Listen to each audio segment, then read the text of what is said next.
হরে কৃষ্ণ সুধী ভক্তবৃন্দ, আশা করি আপনারা সকলে ভজন কুশলে আছেন। আবার একটি নতুন ভিডিওতে আপনাদের সকলকে জানাই স্বাগত।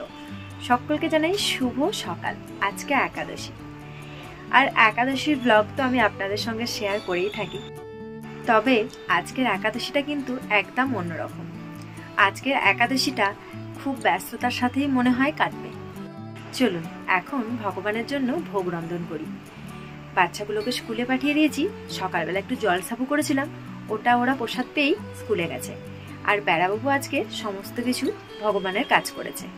ভগবানের অভিষেক করা, শৃঙ্গার করা, পুজো করা, আরতি করা, সমস্ত কিছু, এমনকি সকালের আরতি করাও বেড়াবাবুই করেছে।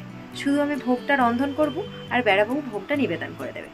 চলুন এখন ভোগ রন্ধন করি, রান্নার কাছে যাওয়া যাক। কালকে রাত্রির থেকে বাদামটা ভিজিয়ে রেখেছিলাম। সকালে বাদাম আর আলু একসাথে সেদ্ধ করে নিয়েছি। তার জন্য দেখুন আলুর কালারটা কীরকম একটা হয়ে গেছে। তবে কোনো ব্যাপার না, স্বাদের কোনো কিন্তু চেঞ্জ হয় না।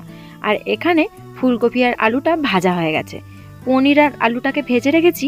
এখন পনির আর আলুটাকে দিয়ে একটা তরকারি বানিয়ে নেব। এখানে ক্যাপসিকাম, গাজর, শসা আর একটু ফুলকপি অমান্য করা আছে। এগুলোকে সব পকোড়াতে দেব। আর এখানে বাঁধাকপিও একটু অমান্য করে নিয়েছি। এগুলো একদম ছোট ছোট করে অমান্য করা আছে, যাতে পকোড়াতে বেশি মুখে না পড়ে। এখানে টমেটো, আদা, কাঁচা হলুদ, জিরে, একটু বাদাম আর শুকনো লঙ্কা ভালো করে পেস্ট করে নিয়েছি। এটাকে দিয়েই তরকারি বানাবো, আর ও থেকে সামান্য একটু নিয়ে পকোড়াতেও দেব। এই যে বাইরে চলে এসেছি একটু রান্না করতে করতে। এখানে দেখুন এইগুলো যে কিসের চারা বেরিয়েছে বোঝা বড় দায়। আর এই গাছগুলি কিনে এনেছিলাম। গাছগুলির ফুলগুলো এত সুন্দর হয়েছে, কিন্তু দুর্ভাগ্য বাকি গাছগুলো সবই মারা গেছে। ওইদিকে তরকারিটা হচ্ছে, এই ফাঁকে একটু বাইরে এসেছিলাম। চলুন একটু আপনাদেরকে ভগবানের দর্শন করিয়ে দিই। আজকে বেড়াবাবুই পুজো করেছে। বলছিলাম একটু মালা গেঁথে দিতে, কিন্তু ওনার বেশি সময় নেই, সেই জন্য এমনি ফুল দিয়ে পুজো করেছে। আর ওইদিকে গোপুর সমস্ত শৃঙ্গার উঠে গিয়েছে। আমি যেহেতু গোপুর গায়ে হাত দিতে পারবো না, সেই জন্য শৃঙ্গারটা করা হয়নি। বেড়াবাবুও পারে, কিন্তু ওর হাতে একদমই সময় নেই, সেই জন্য করে উঠতে পারেনি। তবে কয়েকদিন পরে আমি আবার করে দেব, তখন আপনাদেরকে আবার দেখাবো গোপুকে কেমন লাগছে।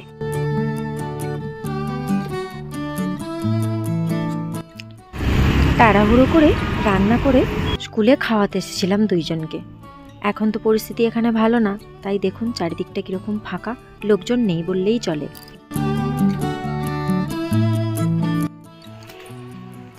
ভোগটা নিবেদন করতে দিয়ে স্কুলে গেছিলাম।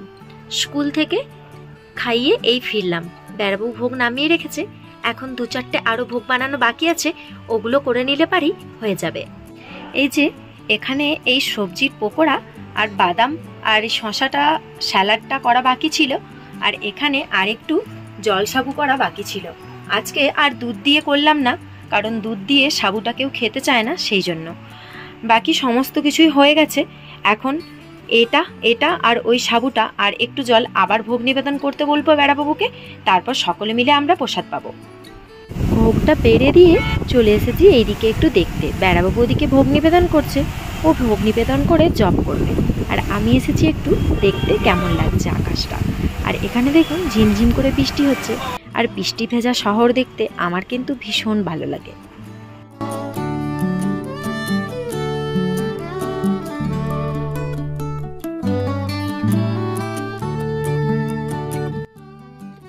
শরীরটা একদমই ভালো না। প্রসাদ পেয়ে সবেমাত্র বসেছি। ছেলে মেয়ে দুটো টিউশন গেছে। আর বাইরে এখনো ঝিমঝিম করে বৃষ্টি হচ্ছে। আজকে একাদশী, একটু শুতেও পারছি না। গ্রন্থ পাঠ করছিলাম, জপ করছিলাম, এত পরিমাণ আজকে ঘুম পাচ্ছে কি বলবো। আর শরীরটা অসুস্থতার জন্য মনে হচ্ছে যেন আরো বেশি বেশি ঘুম পাচ্ছে। এখনো অনেকটা জপ বাকি, ভাবছি আরো একটু গ্রন্থ পাঠ করবো, কিন্তু ঘুমে চোখ ঢুলঢুল করে উঠছে। আবার একটু পরেই হয়তো মাতাজিরাও ডাকবে, কারণ আমরা এই প্রতিটা একাদশীর দিনই মাতাজিদের বাড়িতে সকলের বাড়ি থেকে প্রসাদ নিয়ে এসে ওখানে সকলে মিলে একসাথে প্রসাদ পাই আর একটু গীতা পাঠ, ভাগবত পাঠ করি। তো ভাবছি যাবো কি যাব না, শরীরটা ভালো না। আগে ডাকুক, দেখা যাক কি হয় না হয়।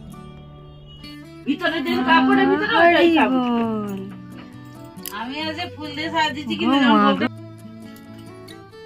নানা রকম টেনশন। দেখো গন্ডগোল করিও নি, আমি ফুল তুলতে যেতে পারিনি ভয়ে।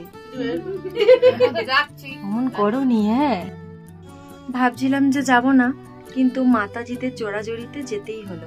যাই হোক, আস্তে আস্তে গেছি আর আবার আস্তে আস্তে চলেও এসেছি। বেশ এখন একটু ভালো লাগছে। আসলে সকলের সঙ্গে থাকলে একটু গল্প গুজব করে কেটে যায়, কিন্তু গিয়ে বেশিক্ষণ বসতে পারিনি। একটা আর্জেন্ট কাজ চলে এসেছিল, তার জন্য বেড়াবু বারবার ফোন করছিল।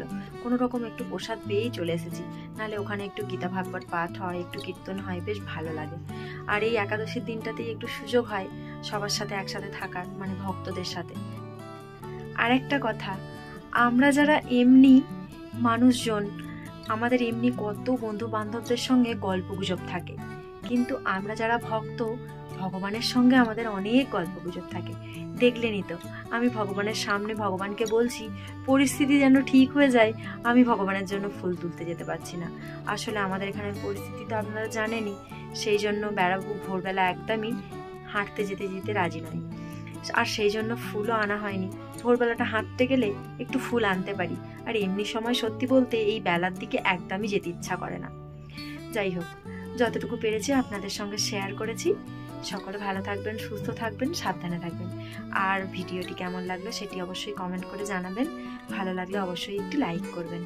হরে কৃষ্ণ, হরি বল।